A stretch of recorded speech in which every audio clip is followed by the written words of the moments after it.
See, in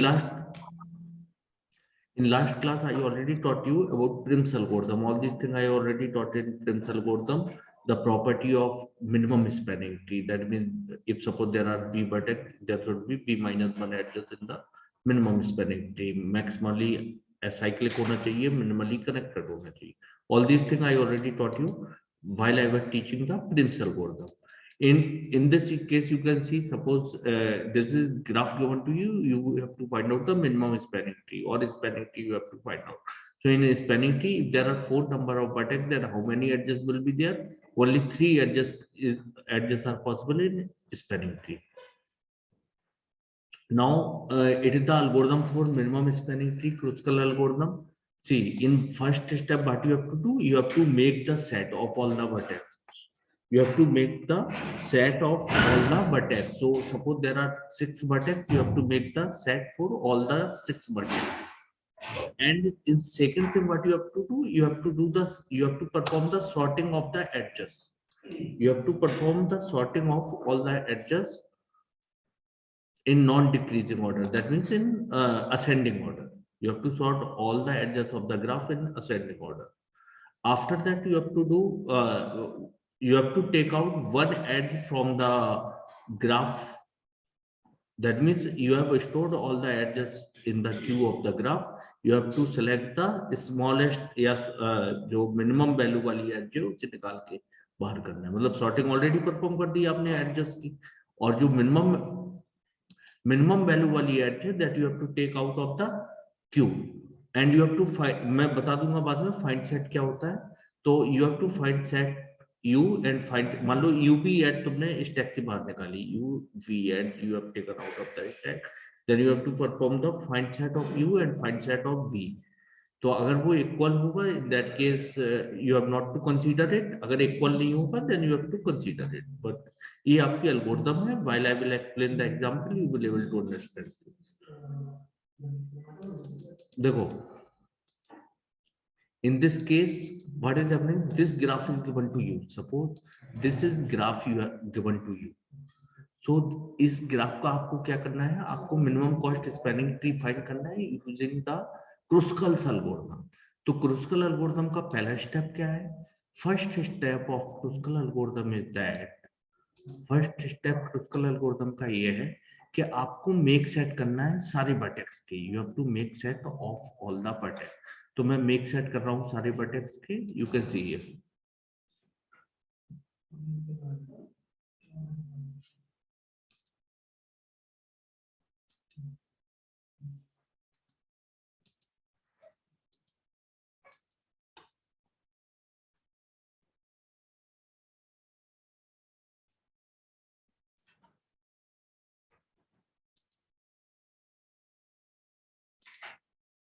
ठीक है, I am going to do the make set of all the here. Suppose make set A का मतलब सभी को इंडिविजुअली दिखाना है, एड्स को हटा देना है, सारे वर्टेक्स को individually you have to show. तो ये हो गया ए वर्टेक्स का make set. Now make set करना है बी को, तो एक अलग से ये बना दिया, बी का मेक सेट हो गया. एच का मेक सेट करना है, एच का मेक सेट हो गया. सी का मेक सेट करना है, जैसे सी का मेक सेट हो गया. डी, डी का मेक सेट हो गया. आई, आई का मेक सेट हो गया. आई. ऐसे ही जी का मेक सेट करना है, तो जी का मेक सेट कर दिया. नेक्स्ट एफ का मेक सेट करना है, तो एफ का मेक सेट कर दिया. मतलब अलग से उस वर्टेक्स को डिसजॉइंट रूप से उसे डिक्लेयर करने को बोलते हैं मेक सेट. ये ई का मेक सेट करना है, तो ये मेक सेट हो गया. इसका मतलब है सारे वर्टेक्स के अभी मेक सेट हो चुके हैं. You have already perform the make set of all the vertex. पहला स्टेप ये था एल्गोरिथम में.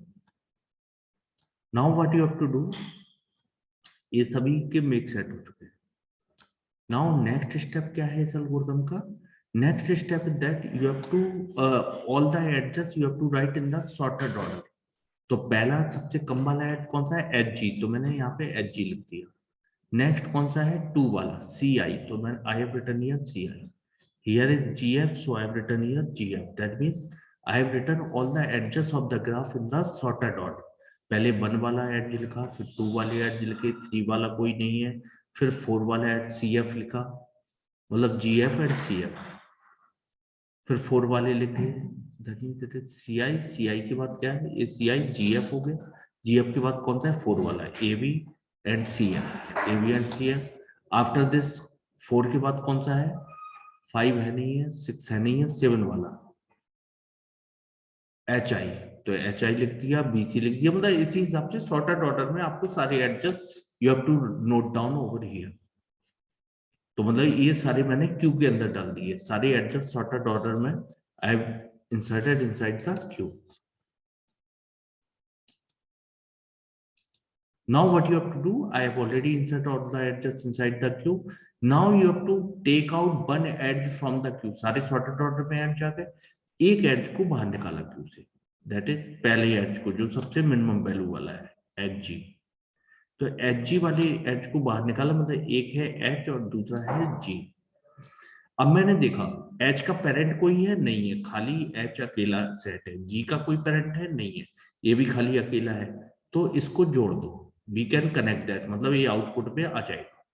नेक्स्ट मैंने निकाला CI, एक C है, सेकंड वन इज I। अब यहां देखो,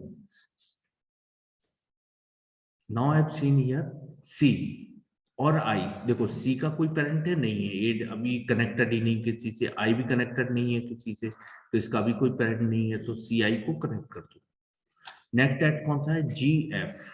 तो GF में मैंने देखा G का पेरेंट कौन हो सकता है, या तो देखो G एंड F, तो F तो किसी से कनेक्टेड नहीं है, तो इसका पेरेंट या तो खुद ही होगा, और इस और this vertex H and G you can see over here कि H और G आपस में कनेक्टेड है, तो H या G पेरेंट होगा, मतलब when I will consider the case of GF, जब मैंने GF बाहर निकाला तो GF का पेरेंट कौन है, देखो F का तो पेरेंट कोई अलग है, और G का पेरेंट कौन है, या तो H होगा या G होगा, तो क्या दोनों के पेरेंट सेम है, if I will talk about GF, तो G के पेरेंट तो इन दोनों में से कोई एक होगा, और F का पेरेंट कौन सा है, F का पेरेंट तो इससे कनेक्टेड ही नहीं है, तो मतलब इनका पेरेंट कोई डिफरेंट है G का, GF जब बाहर निकाला G का पेरेंट कोई डिफरेंट है, और F का पेरेंट कोई डिफरेंट है, that means G and F के पेरेंट सेम नहीं है, so we can correct this set also. Now I will consider AB A का कोई, मतलब A का पेरेंट A है, B का पेरेंट B है, that means they are different parents, so we can connect this also.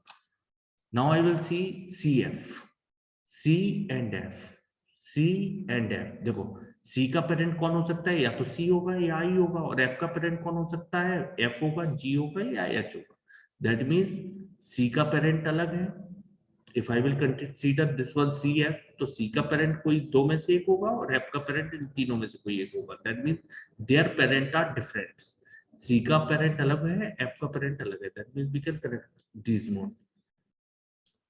Now GI, I have to consider GI, देखो G का पेरेंट कौन है, ये सारे कनेक्टेड नोड है, तो G का पेरेंट इनमें से कोई भी हो सकता है, और I का भी पेरेंट इनमें से कोई भी हो सकता है, that means both parents are same, G and I। When I will consider the case of GI, तो आई विल सी हियर कि G का पेरेंट कौन है, इन्हीं कनेक्टेड नोड में से कोई एक पेरेंट होगा, और I का मैंने देखा I का पेरेंट कौन है, इन्हीं कनेक्टेड नोड में से कोई एक पेरेंट होगा, that means both case parents are the same.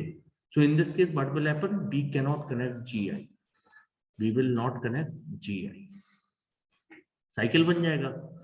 CD, C का पेरेंट कौन होगा, इन्हीं में से कोई होगा, और D का पेरेंट अकेला है, तो कोई मतलब खुद ही पेरेंट है, that means both parent are different, C और D के पेरेंट दोनों के डिफरेंट है, so we can connect this one. Now HI. Now I will consider the HI. H का पेरेंट कौन है, इन्हीं कनेक्टेड में से होगा, और I का भी पेरेंट कौन है, इन्हीं कनेक्टेड में से होगा, then we will not consider this one. Now I will consider BC. BC, B का पेरेंट इन दोनों में से होगा, और C का पेरेंट कौन होगा, इन कनेक्टेड नोड में से होगा, तो दोनों के पेरेंट डिफरेंट है, B एंड C के पेरेंट डिफरेंट है, so we can connect this one. Now AH, A का पेरेंट इन्हीं कनेक्टेड नोड में से होगा, और H का भी पेरेंट इन्हीं कनेक्टेड नोड में से होगा, that means their parent are same, so we cannot consider this one. Now I have to take DE. D का पेरेंट इन कनेक्टेड नोड में से होगा, E का पेरेंट कोई डिफरेंट है, that means they are not having the same parent, so we can join this one. Now I will consider EF. E F, E का parent इन्हीं connected node में से और एफ का भी पेरेंट इन्हीं कनेक्टेड नोड में से, that means their parent is not different, so we cannot connect this one. Similar case BH, B का parent इन्हीं connected node में से and H का भी parent, that means we cannot connect this, so we cannot connect this one. Now DF, DF also same case कि इन्हीं connected node में से D का भी parent है और F का भी parent है, so we cannot connect this one. So this is the minimum cost spanning tree using Kruskal algorithm. So इनका हाँ, now what you will do, you will write the weight of the edges. You will write the weight of the edges, that is 4, this is 8, this is 7 या जो भी है ऊपर, this is 2 and this is 1 and this is 2 और कौन सा था C और ये कितना है 4 and this one is 7 हो गया, this one is 9 और इनका weight को सारे को ऐड कर दोगे जो एडजस्ट आए हैं इसमें, so that will be minimum cost of the spanning tree. और यही वाला this same thing I have taught you in the algorithm कि पहले मैंने क्या किया, सबका मेक सेट बना लिया, that means individually all the vertex written up लिख दिए यहाँ पे. After that मैंने sorting किया सारे एडजस्ट का in the ascending order. After that I have find out कि अगर इसको बाहर निकाला तो इसका parent और इसका parent different है, अगर different है we have connected that one. So same thing I have taught in the algorithm कि what is done in the algorithm कि we have for each vertex v belong to the vertex of the graph. सारे vertex जो vertex of the graph को belong करते हो उनका make set बना लिया. Then I have done the sorting of all the edges of the graph.